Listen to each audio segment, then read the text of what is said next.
We've been working with the Sheffield and Rotherham Wildlife Trust to develop opportunities for our students to go out and get some practical experience of doing conservation work.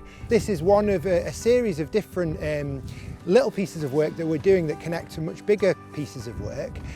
So today we're improving the habitat for water voles. The idea is to create a network of suitable habitat for the water voles in this area. And so we've got about 12 students out here today. Some of them are doing masters in environmental management. I've just graduated from Hallam doing environmental management masters. You can choose two sides, so you can go down the resource management route or you can go down the ecology route.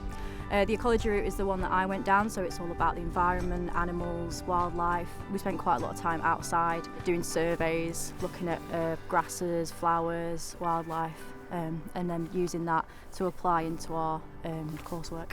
Water voles are endangered species, and there are a number of factors that have contributed to that status here in England.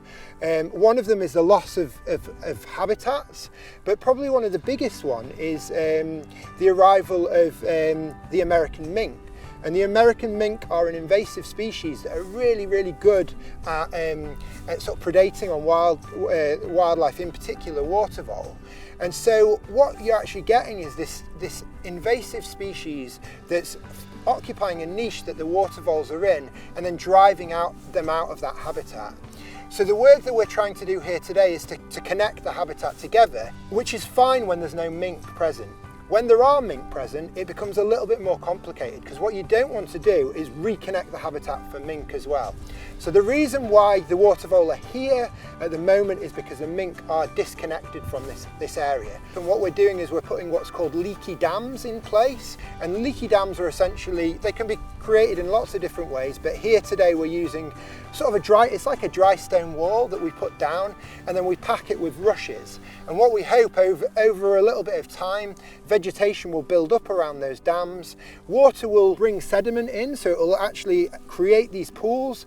But the reason why they're called leaky dams is that they will leak as well. This would be a perfect habitat for the water voles, so they've got some still water to swim around on. They've also got the banks to do some foraging on as well. I just think it's good to give back. You know, we're here for a purpose.